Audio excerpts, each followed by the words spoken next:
నమస్తే జీవనరేఖ కార్యక్రమానికి స్వాగతం. వెరికోస్ వెయిన్స్ సమస్యకి చికిత్స తప్పనిసరా? చికిత్స తర్వాత వెరికోస్ వెయిన్స్ తిరిగి మళ్ళీ వచ్చే అవకాశం ఉంటుందా? స్టాకిన్స్ వలన వెరికోస్ వెయిన్స్ తగ్గే అవకాశం ఎంతవరకు ఉంటుంది? క్లాక్స్ చికిత్స అంటే ఏంటి? భారతదేశంలో క్లాక్స్ చికిత్స ఎందుకు చాలా అరుదుగా ఉపయోగిస్తున్నారు? ఈ సమస్యలపై మీ సందేహాలకు అవీస్ హాస్పిటల్స్ హైదరాబాద్ నుండి ప్రముఖ varicose veins specialist doctor C Avinash గారు మనతో ఇప్పుడున్నారు.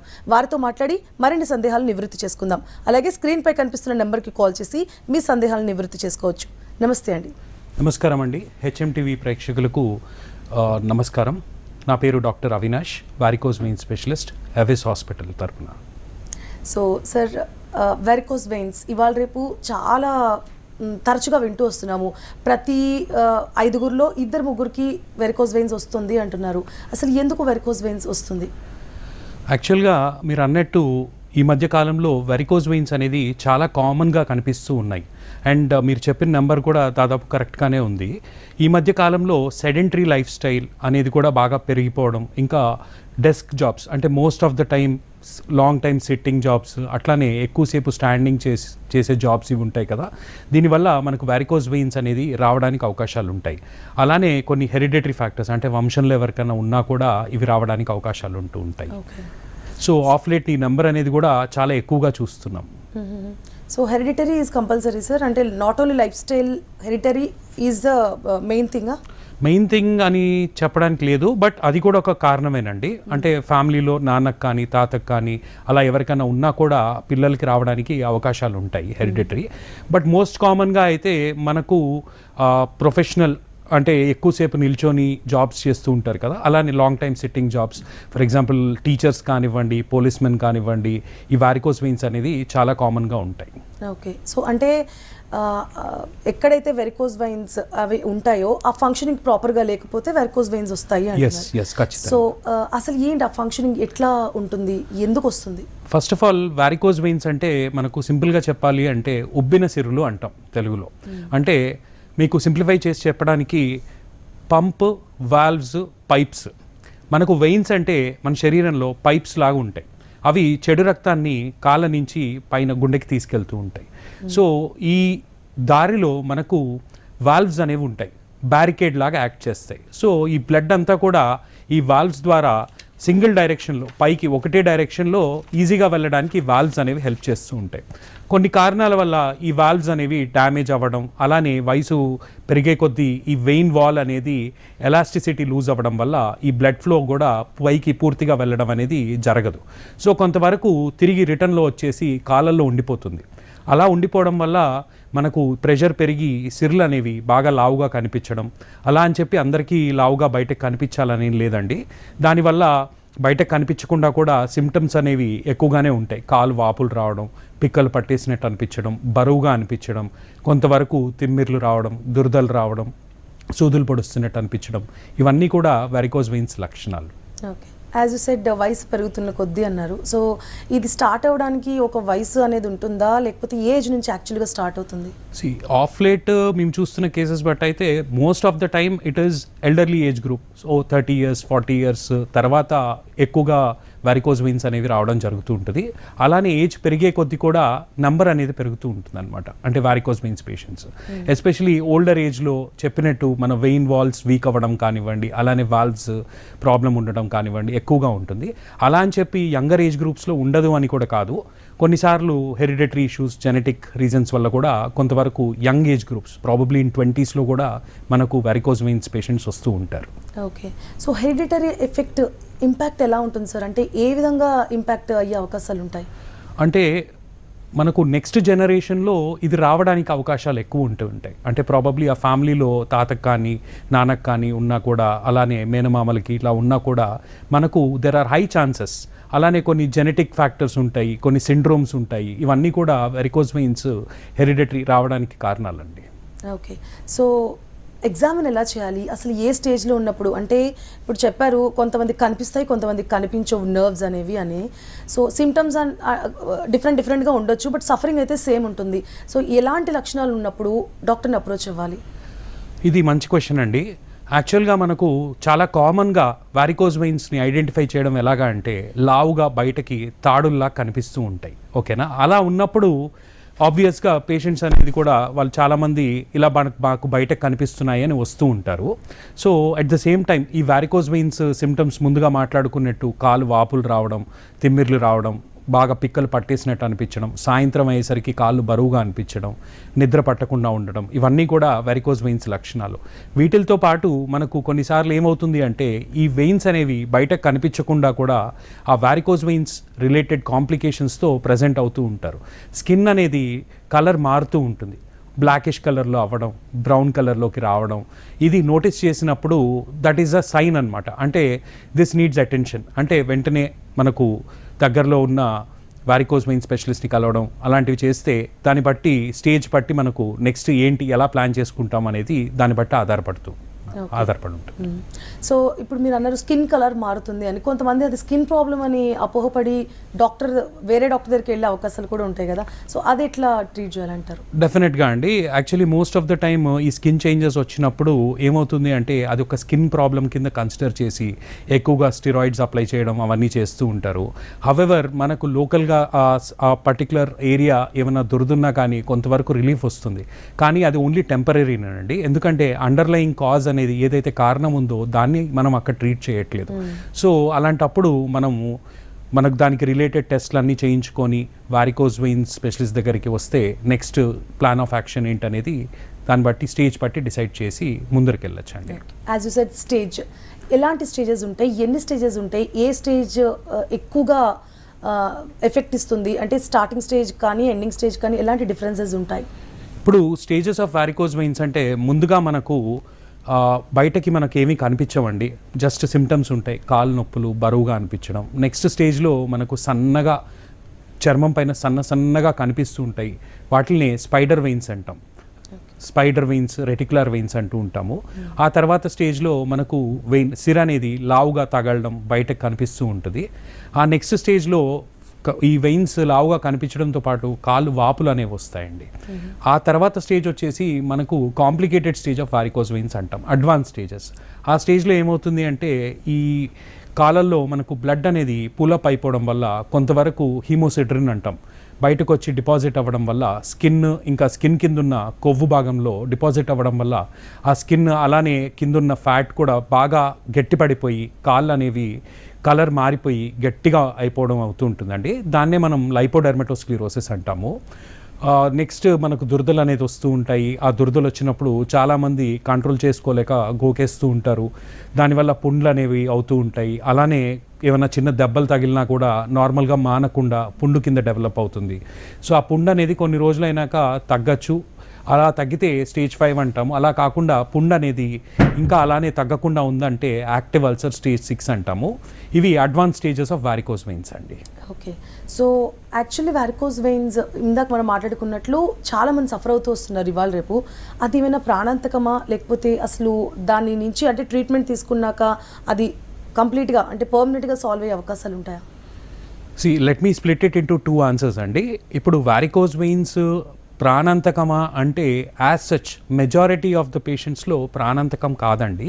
హవెవర్ వారికోజ్ వెయిన్స్ వల్ల వచ్చే కాంప్లికేషన్స్ ఇందాక నేను చెప్పినట్టు అడ్వాన్స్ స్టేజెస్ కాకుండా ఇంకా వేరే కాంప్లికేషన్స్ అనేది ఉంటాయి.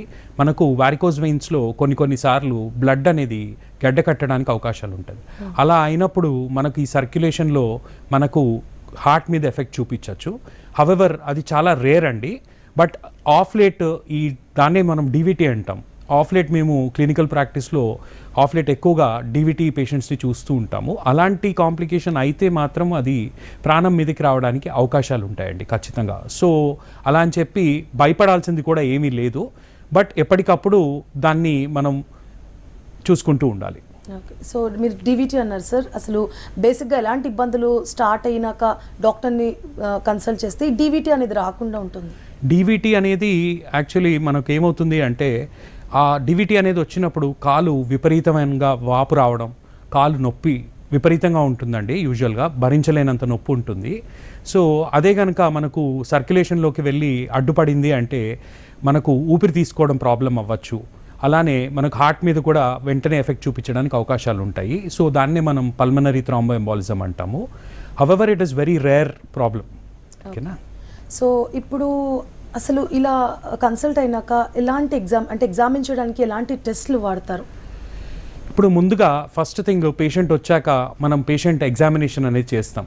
వారికోజ్ వెయిన్స్ ఉన్నాయా లేదా, బయటకు కనిపిస్తున్నాయా, అలానే ఇంకేమన్నా దాంతోపాటు అసోసియేటెడ్ కాంప్లికేషన్స్, స్కిన్ కలర్ మారడం కానివ్వండి, పుండ్లు ఉండడం కానీ అవన్నీ చూసుకొని పుండు ఏ స్టేజ్లో ఉంది, మానుతుందా లేకపోతే చాలా టైం పడుతుందా, ఇవన్నీ చూసుకున్నాక డాప్లర్ స్క్రీనింగ్ వీనస్ డాప్లర్ అంటామండి. అది చేసి మనము వెయిన్స్ ఉంటే ఎంత సైజు ఉన్నాయి, ఎక్కడెక్కడ ఉన్నాయి, అలాగే కనెక్షన్స్ ఉంటాయండి వెయిన్స్ మధ్య, పర్ఫరేటర్స్ అంటాము. ఆ పర్ఫరేటర్స్ ఉన్నాయా లేవా, అలానే ఈ ఫ్లో అనేది పైకి వెళ్లకుండా రిటర్న్ జంక్షన్ దగ్గర నుంచి రిటర్న్ వచ్చేస్తూ ఉంటుంది. ఆ జంక్షన్ అనేది సరిగ్గా పనిచేస్తుందా లేదా, ఇవన్నీ కూడా మనం ఆ స్క్రీనింగ్ వీనస్ డాప్లర్లో తెలుసుకోవచ్చండి. ఓకే. సో అంటే బేసిక్గా మెడికేషన్తో క్యూర్ అయ్యే వ్యాధి అనే అంటున్నారు. సో ఇది ఈ స్టాకిన్స్ అని ఒకటి యూజ్ చేస్తే ఖచ్చితంగా వెయిన్స్ బయట కనిపించకుండా, లేకపోతే ఏవైతే ఇబ్బందులు ఉన్నాయో కనిపించకుండా ఉంటాయంటున్నారు. సో అసలు స్టాకిన్స్ అంటే ఏంటి, ఎంతవరకు ఏ స్టేజ్ వరకు ఉన్నవాళ్ళు వాడచ్చు?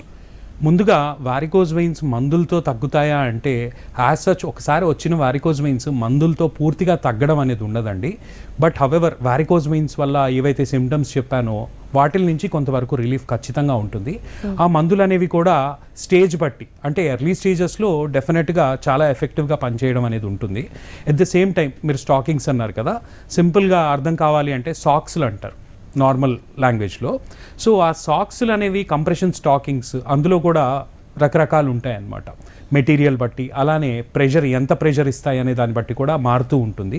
సో ఆ స్టాకింగ్స్ అనేవి కూడా పేషెంట్ సిమ్టమ్స్ బట్టి మనం ఎంచుకోవడం అనేది చేస్తూ ఉండాలి. స్టాకింగ్స్ వల్ల ఏవైతే సిమ్టమ్స్ ఉన్నాయో, కాళ్ళు బరువుగా అనిపించడం, కొంతవరకు వాపులు రావడం, ఈ లావుగా వెయిన్స్ ఏమైనా కనిపిస్తూ ఉంటే కొంతవరకు తగ్గుతాయండి సిమ్టమ్స్ అనేవి. కానీ ఆల్రెడీ ఏవైతే వారికోజ్ వెయిన్స్ వచ్చాయో అవి పూర్తిగా తగ్గవు. అది ఏంటంటే అదొక తాత్కాలిక పరిష్కారం, ఓకేనా? ఎందుకంటే మనకు స్టాకింగ్స్ అనేది కాన్సెప్ట్ ఏంటి అంటే, స్టాకింగ్స్ వేసుకోవడం వల్ల కొంతవరకు ఈ బ్లడ్ ఫ్లో అనేది ప్రెషర్ వల్ల పైకి కొంతవరకు ఈజీగా వెళ్ళడం అనేది జరుగుతూ ఉంటుంది. సో దానివల్ల కాలు వాపులు కానివ్వండి, కాలు బరువుగా అనిపించడం కానివ్వండి, ఆ సిమ్టమ్స్ అనేవి తగ్గుతాయి. కానీ అలా అని చెప్పి మనకు ప్రాక్టికల్గా మాట్లాడితే మన దేశంలో మనకుండే వాతావరణానికి పొద్దున్నుంచి నైట్ వరకు స్టాకింగ్స్ వేసుకోవడం అనేది ఇట్ ఈస్ నాట్ ఈజీ. ఎందుకంటే చాలామంది స్టాకింగ్స్ మేము వాడలేకపోతున్నామండి డాక్టర్ గారు, మాకు బాగా దురదలు వస్తున్నాయి, చెమట వస్తుంది, సో అంటూ ఉంటారు. అంటే ఏదో కాసేపు వేసుకొని తీసుకోవడం కాదు, అలా ఉంటుంది. డైలీ అంతా వేసుకొని ఉండాలి. ఎస్, యాక్చువల్లీ కాన్సెప్ట్ ఏంటంటే మనకు ఎక్కువసేపు డే అంతా మనం నిల్చొని ఉండడము, కూర్చొని ఉండడం చేస్తూ ఉంటాం. సో మన కాళ్ళు అనేవి కూడా they are facing down. So gravity వల్ల బ్లడ్ ఫ్లో అనేది మనకు ఇది అగైన్స్ ద గ్రావిటీ వెళ్ళాలి. సో అంత ఫోర్స్ని మనకు ఆ ఫోర్స్తో వెళ్ళాలి అంటే మనకు కంప్రెషన్ అనేది కొంతవరకు హెల్ప్ చేస్తుంది. సో దాని పరంగా చూస్తే most of the time as long as you're sitting or standing అనేది వేసుకుంటే డెఫినెట్గా ఎఫెక్టివ్గా ఉంటుంది. బట్ ప్రాక్టికల్గా జీవితాంతం రోజుకి 10-12 గంటలు వేసుకోవడం అంటే it is not easy. Okay. So stockings అనేది కేవలం తాత్కాలిక పరిష్కారం మాత్రమే అంటున్నారు. సో ఇందులో మెడికేషన్స్ ఎలా ఉంటాయి సార్? ఏ స్టేజ్కి ఎలాంటి మెడికేషన్స్ ఉంటాయి? లాస్ట్ స్టేజ్ అన్నారు, 1, 2, 3, 4 సాగ్రిగేట్ చేశారు. సో ఏ స్టేజ్కి మెడిసిన్స్తో క్యూర్ అవుతుంది, ఏ స్టేజ్కి స్టాకింగ్స్ రిఫర్ చేస్తారు, ఏ స్టేజ్కి ఇంకా సివియర్గా ఎగ్జామినేషన్ ఉంటుంది? ఇప్పుడు మనకు ట్రీట్మెంట్ వచ్చేసి స్టేజ్ పరంగా అని చెప్పడం కంటే పేషెంట్ సిమ్టమ్స్ పరంగా అని చెప్పడం కరెక్ట్ అండి. ఎందుకంటే మనకు అందులో క్వాలిటీ ఆఫ్ లైఫ్ అనేది కూడా ఒక మేజర్ ఫ్యాక్టర్ అండి.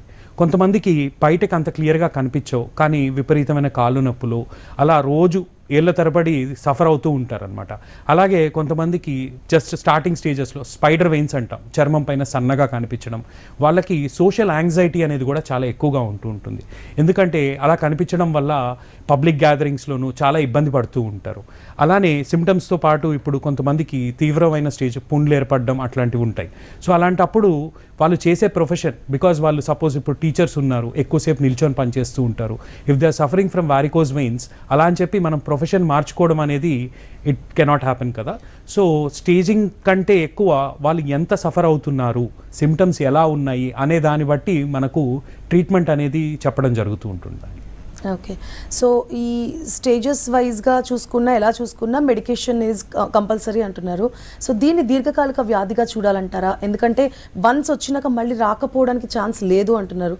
సో అంటే లైఫ్ లాంగ్ మెడికేషన్ వాడుతూనే ఉండాలంటారా? లైఫ్ లాంగ్ వాడడం అనేది కూడా కొంతవరకు అండి, అది ఇందాక చెప్పినట్టు సిమ్టమ్స్ వరకు హెల్ప్ చేస్తాయి. స్టార్టింగ్ స్టేజెస్ ఉన్న వాళ్ళు డెఫినెట్గా బెనిఫిట్ అనేది పొందుతూ ఉంటారు మనకు మందుల వల్ల, అలానే స్టాకింగ్స్ వేసుకోవడం వల్ల. కానీ లాంగ్ రన్లో చూస్తే ఇట్ డజంట్ మేక్ సెన్స్ యాక్చువల్గా చెప్పాలి అంటే. సో అలా అని చెప్పి మనకు తీవ్రత ఎక్కువ లేనప్పుడు కూడా దానికి భయపడాల్సిన అవసరం ఏమీ లేదు. ఓకే. సో ఇప్పుడు ఎగ్జామిన్ చేయడానికి మీరు డాప్లర్ టెస్ట్ అన్నారు. సో డాప్లర్ టెస్ట్ అనేది అసలు ఏంటి బేసిక్గా? అంటే స్టేజ్లో ఉన్నది ఏ స్టేజ్లో ఉన్నారు అనేది తెలుస్తుందా, లేకపోతే తీవ్రత అంటే మెడికేషన్తో సాల్వ్ అవుతుందా లేదా అనేది తెలుస్తుందా? దీంతో ఒక్కదాంతోనే తెలిసే అవకాశాలు ఉంటాయా?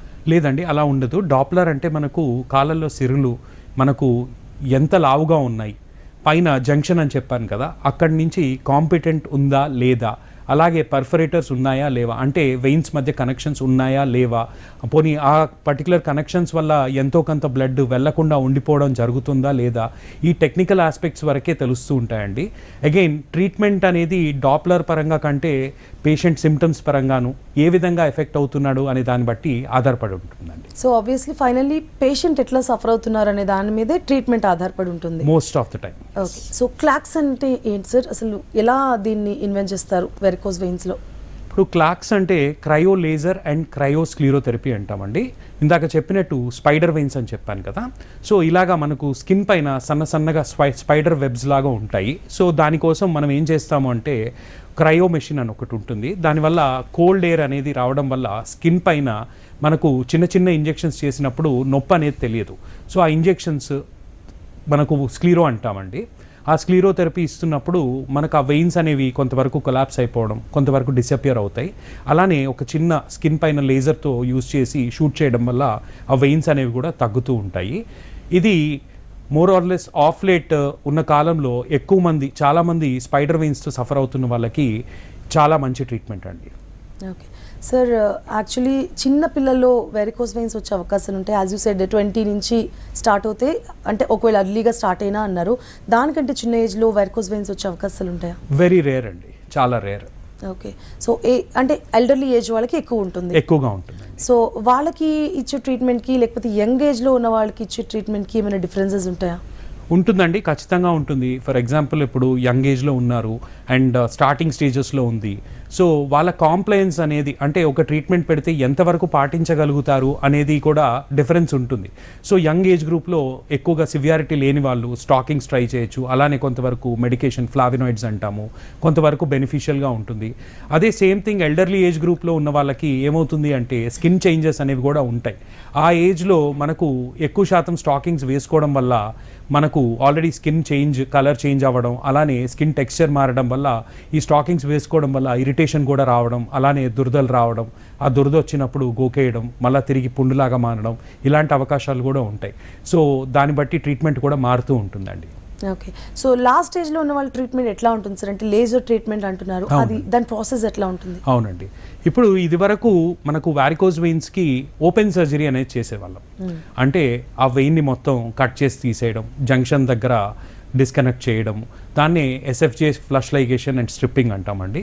అలా చేయడం వల్ల రికరెన్స్ రేట్స్ కొంతవరకు ఎక్కువగా ఉండేవి. అట్ ద సేమ్ టైమ్ పేషెంట్కి రికవరీ టైం కూడా చాలా పట్టేది. ఆల్మోస్ట్ దాదాపు 3 to 4 weeks అనేది టైం పట్టేది. సో కొంచెం ఇబ్బందిగా ఉండేది పేషెంట్స్. ఇప్పుడు దానికి ఆల్టర్నేటివ్ కింద, ఆ సర్జరీకి ఆల్టర్నేటివ్ కింద కొత్త ప్రొసీజర్స్ అనేవి వచ్చాయి. మినిమల్ యాక్సెస్ ప్రొసీజర్స్ అంటే మార్నింగ్ వస్తే ఒక హాఫ్ అన్ అవర్లో ప్రొసీజర్ అనేది అయిపోవడం అవుతుంది. ఈవినింగ్ ఇంటికి వెళ్ళిపోవచ్చు. నెక్స్ట్ డే నుంచి వాళ్ళ యాక్టివిటీస్ అన్నీ కూడా రెజ్యూమ్ చేసుకోవచ్చు. అందులో భాగంగానే మనకు లేజర్ ట్రీట్మెంట్ అంటాం, ఈవీఎల్టీ, ఎండోవీనస్ లేజర్ థెరపీ, అలానే ఈవీఆర్ఎఫ్ అంటాం, ఎండోవీనస్ రేడియో ఫ్రీక్వెన్సీ అబ్లేషన్ అంటాము. ఒక చిన్న సూది లాంటిది ఇచ్చి దాని ద్వారా ఒక వైర్ పంపించి లోపలే ఆ సిరిని బ్లాక్ చేసేస్తాము. అలాగే కొన్ని చిన్న సిర్లు ఏమన్నా ఉంటే కొన్ని ఇంజెక్షన్స్ ఇస్తాము, ఫోకల్ స్క్లీరోథెరపీ అంటాము.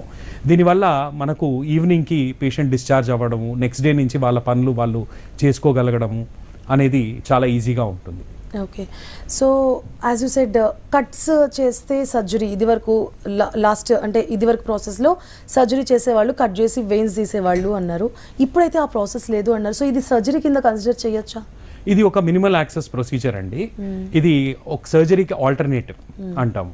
ఓకేనా, సో ఎక్కడ కూడా కట్ చేయడం కానీ కుట్లీయడం కానీ ఏమి ఉండవండి. So this is not a surgery. Yes. Okay, so actually ఈ ప్రాసెస్ ఏదైతే ఉందో ఇప్పుడు చేస్తున్న ఈ లేటెస్ట్ ట్రీట్మెంట్ ఇది ఎంతవరకు సక్సెస్ఫుల్ ఉంటుంది? అంటే లాస్ట్ మీరు చెప్పిన దాని ట్రీట్మెంట్ కంటే ఇప్పుడున్నది ఎంతవరకు ప్లస్ అవుతుంది? డెఫినెట్గా అండి, ఇది సక్సెస్ రేట్స్ అనేవి relative to open surgery success rates అనేవి మా ప్రాక్టీస్లో చాలా బెటర్గా ఉన్నాయి. At the same time patient happiness అనేది కూడా చాలా ఎక్కువ అండి ఈ ప్రొసీజర్ వల్ల. ఎందుకంటే పని అనేది మానుకోనక్కర్లేదు దీనివల్ల. సో అవుట్కమ్ అనేది కూడా చాలా బాగుంటుంది. సో యాజ్ యూ సెడ్, మనకి ఈ బ్లాకేజెస్ ఏవైతే ఉంటాయో వాటి వల్ల వెయిన్స్ ఉబ్బుతూ ఉంటాయి కదా, సో అసలు ఆ బ్లాకేజ్లే రాకుండా ఉండడానికంటే ప్రికాషన్స్ ఏం తీసుకోవాలంటారు? ఇది బ్లాకేజెస్ అని చెప్పడం కంటే ఫంక్షనింగ్ సరిగ్గా లేదు అని చెప్పడం కరెక్ట్ అండి. మనకు దీనికి మనం చేయగలిగింది ఏంటి అంటే, ఫర్ ఎగ్జాంపుల్ మన profession long time standing profession or long time sitting profession అంటూ ఉంటాం. సో అలాంటప్పుడు మనం స్టాకింగ్స్ అనేవి వాడితే రాకుండా కూడా ప్రివెంట్ చేయొచ్చు. At the same time small exercises, అంటే ఎక్కువసేపు కూర్చొని ఎక్కువసేపు నిల్చొని పనిచేస్తున్న వాళ్ళు హాఫ్ అన్ అవర్కి ఒక 5 minutes బ్రేక్ తీసుకొని నడిచి రావడం, ఇలా చేయడం వల్ల బ్లడ్ అనేది పూలప్ అవ్వకుండా తిరిగి పైకి వెళ్ళడం అనేది ఈజీగా జరుగుతుంటుంది. సో అలా చేయడం వల్ల వారికోస్ వెయిన్స్ని ప్రివెంట్ కూడా చేయొచ్చు మనం. సో వారికోస్ వెయిన్స్ ఎక్కువగా స్త్రీలలో వస్తుందా, పురుషుల్లో వస్తుందా అండి? మనకు ఎక్కువ నెంబర్స్ అనేది యాక్చువల్లీ ఆఫ్ లైట్ లేడీస్లో ఎక్కువ నెంబర్స్ చూస్తూ ఉంటామండి compare to gents. However complications అనేవి జెంట్స్లో ఎక్కువ చూస్తూ ఉంటాం వారికోస్ వెయిన్స్లో. సో అంటే డిఫరెన్స్ ఏంటి సార్? అంటే రావడము, దాని తర్వాత కాంప్లికేషన్ ఫేస్ చేయడం పేషెంట్కి ఈజ్ కామన్. సో లేడీస్కి ఎందుకు అంటే యాజ్ యూ సెడ్ నంబర్ ఎక్కువ ఉంటుంది అని ఏంటి, what are the facts? See when talking about ladies, మనకు లేడీస్లో హార్మోనల్ ఎఫెక్ట్స్ వల్ల వారికోస్ వెయిన్స్ అనేవి చాలా కామన్గా వస్తూ ఉంటాయి. సో ప్రెగ్నెన్సీ టైంలో రావడం అనేది, దట్ ఈస్ బికాస్ ఆఫ్ మనకు కడుపులో బిడ్డ ఉండడం వల్ల ప్రెషర్ పెరగడం వల్ల వాల్వ్స్ మీద ఎగ్జర్ట్ అయ్యి బ్లడ్ అనేది పూర్తిగా పైకి రాకపోవడం, దానివల్ల డెవలప్ అవ్వచ్చు. At the same time oestrogen progesterone effect అనేది కూడా వెయిన్ వాల్స్ మీద ఉంటుందండి. సో అందుకని పోస్ట్ మెనోపాజల్ ఏజ్ గ్రూప్ కానివ్వండి, పెరీ మెనోపాజల్ ఏజ్ గ్రూప్ కానివ్వండి, మెనోపాజ్ దగ్గర ఉన్న వాళ్ళలో కానివ్వండి, ఈ వారికోస్ వెయిన్స్ అనేవి చాలా కామన్గా ఉంటాయి లేడీస్లో. ఓకే, సో కాంప్లికేషన్స్ పురుషుల్లో కంటే స్త్రీలలో తక్కువ అంటున్నారు, అంటే వీళ్ళలో ఎక్కువ. సో ఏంటి, ఎలా సఫరింగ్ ఉంటుంది ఇద్దరిలో? సఫరింగ్ అంటే ఉమెన్లో సిమ్టమ్స్ అనేవి చాలా ఎక్కువగా ఉంటాయండి. కాళ్ళు నొప్పులు, కాళ్ళు పిక్కలు పట్టేయడం, తిమ్మిర్లు రావడం, సూదులు పొడుస్తున్నట్టు అనిపించడం, మంటలు రావడం, ఈ సిమ్టమ్స్ అనేవి ఎక్కువగా లేడీస్లో చూస్తూ ఉంటాము. అలా అని చెప్పి జెంట్స్లో ఉండకూడదు అని ఏం లేదండి. కొంతవరకు రిలేటివ్గా లేడీస్తో కంపేర్ చేస్తే ఈ పెయిన్ అనేది మెన్లో తక్కువగా ఉంటుంది. ఇది మా క్లినికల్ ప్రాక్టీస్లో మేము నోటీస్ చేసింది అయితే ఇదండి. ఓకే, సో లేడీస్లో జనరల్గా ప్రెగ్నెన్సీలో వచ్చే అవకాశాలు ఉన్నాయంటున్నారు కాబట్టి అంటే థైరాయిడ్, డయాబెటీస్ ఎక్కువగా ఎఫెక్ట్ అవుతూ ఉంటుంది లేడీస్కి. సో ఇది కూడా ఒకవేళ ఎఫెక్ట్ అయితే థైరాయిడ్ ఆర్ డయాబెటీస్ డోస్ అనేది డిపెండ్స్, బేబీకి మదర్కి ఎఫెక్ట్ కాకుండా ఇస్తూ ఉంటారు. సో వెరికోస్ వెయిన్స్కి ఎలాంటి ట్రీట్మెంట్ ఇస్తారు ప్రెగ్నెంట్ ఉమెన్కి? ప్రెగ్నెంట్ ఉమెన్లో వారికోస్ వెయిన్స్ ఉన్న వాళ్ళకి యూజువల్గా కాళ్ళు ఎత్తుగా పెట్టుకోవడం, దిండు కింద ఎత్తుగా పెట్టమని చెప్పడం, అలానే స్టాకింగ్స్ యూస్ చేసుకోమని చెప్తూ ఉంటామండి ప్రెగ్నెన్సీ టైంలో. ఓకే, సో డెలివరీలో కాంప్లికేషన్స్ అలాంటివి ఏమైనా వస్తూ ఉంటాయి సార్ మెడికేషన్ వల్ల? ఇందాక చెప్పినట్టు చాలా రేర్గా డీవీటీ అవ్వడానికి అవకాశాలు ఉంటాయి. సో ఎస్, డీవీటీ రావడానికి అవకాశాలు ఉంటాయండి వారికోస్ వెయిన్స్ ఉన్న వాళ్ళకి. సో అదొక్కటి మనం కొంచెం కేర్ఫుల్గా చూసుకుంటూ ఉండాలి. ఎప్పుడైనా సడన్గా కాలు వాపు అనేది రావడం, నొప్పి అనేది పెరిగిపోతే వెంటనే కన్సల్ట్ చేయడం అనేది చేసుకుంటే మంచిదండి. ఓకే, సో మనకు తెలుసు లైఫ్ స్టైల్ చేంజెస్ అనేది, లైఫ్ స్టైలే ఎక్కువగా ఎఫెక్ట్ ఇస్తుంది అనేది. So drinking, alcohol drinking, smoking, లేకపోతే మానసిక ఒత్తిడి, ఇలాంటి ఆస్పెక్ట్స్ ఏమైనా వెరికోస్ వెయిన్స్ వచ్చే అవకాశాలు ఇస్తాయా? మీరు అన్నట్టు స్మోకింగ్ డెఫినెట్గా అండి. Smoking is also one of the reason for varicose veins. అందులో స్మోకింగ్ వల్ల మనకు కొన్ని ఎంజైమ్స్ అనేవి ఎఫెక్ట్ అవుతూ ఉంటాయండి. సో దానివల్ల కూడా వారికోస్ వెయిన్స్ రావడానికి అవకాశాలు ఉంటాయి. Okay, and alcohol consumption? Definitely alcohol is always harmful to your health. Almost every particular disease అనేది ఆల్కహాల్ రిలేటెడ్ ఉంటుంది. ఓకే, సో అండ్ ఇంకా డిప్రెషన్, ఇవాళ రేపు మానసిక ఒత్తిడి చాలా ఎక్కువగా ఫేస్ చేస్తున్నారు. ఎవరైనా ఏ వయసుల వారైనా ఫేస్ చేస్తున్న ప్రాబ్లం అది. సో మానసిక ఒత్తిడి చాలా రకాల జబ్బులకి కారణం అవుతుంది. సో వెరికోస్ వెయిన్స్ కూడా ఇండైరెక్ట్గా ఏమైనా అవకాశం ఉందా? ఇండైరెక్ట్గా అంటేనండి, ఇప్పుడు మానసిక ఒత్తిడి ఎక్కువ ఉన్న వాళ్ళు ఎక్కువ సోషలైజ్ కారు, అలానే యాక్టివిటీస్ కూడా ఏవి చేస్తూ ఉండరు. సో ఆ విధంగా ఫిజికల్గా వాళ్ళు చాలా ఇన్యాక్టివ్గా ఉండడం వల్ల అలా రావడానికి ఉంటుంది. కానీ యాజ్ సచ్ డైరెక్ట్ ఎఫెక్ట్ అయితే ఉండదండి. ఇండైరెక్ట్గా అంటే ఫిజికల్ యాక్టివిటీ అనేది తగ్గిపోవడం, సో వెయిట్ గెయిన్ అవ్వడం, దానివల్ల కూడా రావచ్చండి వారికోస్ వెయిన్స్ అనేది. సో ఇన్యాక్టివ్ అనేది మనకి ఇక్కడ మెయిన్ కాజ్ కనిపిస్తుంది. ఓవర్ యాక్టివ్ కూడా ఎఫెక్ట్ అయ్యే అవకాశాలు ఉంటాయి? లేదండి, ఓవర్ యాక్టివ్ లేదండి, వెరీ రేర్. ఓకే, అంటే జనరల్గా ఫ్రీ మూమెంట్స్ ఉండి వాకింగ్ రన్నింగ్ ఏమైనా చేస్తున్న వాళ్ళకి ఎఫెక్ట్ తక్కువ ఉంటుంది. ఎఫెక్ట్ రిలేటివ్లీ తక్కువ ఉంటుంది. అట్ ద సేమ్ టైం మీరు ఓవర్ యాక్టివ్ అన్న వర్డ్ కంటే ప్రాబబ్లీ కొంతమంది జిమ్లో ఎక్కువ వెయిట్స్ అనేవి ఎత్తుతూ ఉంటారు, ఎక్కువ హెవీ వెయిట్ లిఫ్టింగ్. అలా చేయడం వల్ల వారికోస్ వెయిన్స్ రావడానికి అవకాశాలు ఉంటాయి. అలాగే ఆల్రెడీ ఉన్న వారికోస్ వెయిన్స్ కూడా తీవ్రత పెరగడానికి అవకాశాలు చాలా ఎక్కువగా ఉంటాయండి. Okay, so weight lifting directly effect చేస్తుంది సార్? ఎస్ అండి, ఎందుకంటే వెయిట్ లిఫ్టింగ్ అనేది ఎక్కువ చేయడం వల్ల మనకు ఇంట్రా అబ్డామినల్ ప్రెషర్ అనేది పెరుగుతుంది. సో దానివల్ల కూడా మనకు వారికోస్ వెయిన్స్ తీవ్రత అనేది పెరగడానికి అవకాశాలు ఉంటాయండి. Okay, right. సో వారికోస్ వెయిన్స్కి సంబంధించి ఎలాంటి ట్రీట్మెంట్స్ తీసుకోవాలి, ఎలాంటి జాగ్రత్తలు పాటిస్తే వారికోస్ వెయిన్స్ నుంచి విముక్తి కలుగుతుంది అనే దాని గురించి చక్కగా క్లియర్గా ఎక్స్ప్లెయిన్ చేశారు sir. Thank you so much. Thank you madam. So చూసారు కదా, వారికోస్ వెయిన్స్ అనే సమస్య ప్రతి ఒక్కళ్ళలో ఇవాళ రేపు చూస్తూ వస్తున్నాము. జనరల్గా లైఫ్ స్టైల్ అంటే మన దైనందిన జీవితంలో ఎక్కువ శాతం నడవడం, ఒకే దగ్గర కూర్చోకుండా ఉండడం లాంటివి చేస్తూ ఉంటే వెరికోస్ వెయిన్స్ నుంచి ఖచ్చితంగా విముక్తి లభిస్తుంది అంటున్నారు. అలాగే వాటికి తగ్గట్లు అంటే ముందుగానే దాన్ని గుర్తించి డాక్టర్ని సంప్రదిస్తే ఖచ్చితంగా దానికి చికిత్స అందిస్తాము అని చెప్తున్నారు. ఇది వాటి కార్యక్రమం. మరొక కార్యక్రమంలో మళ్ళీ కలుసుకుందాం. Stay tune to HM TV.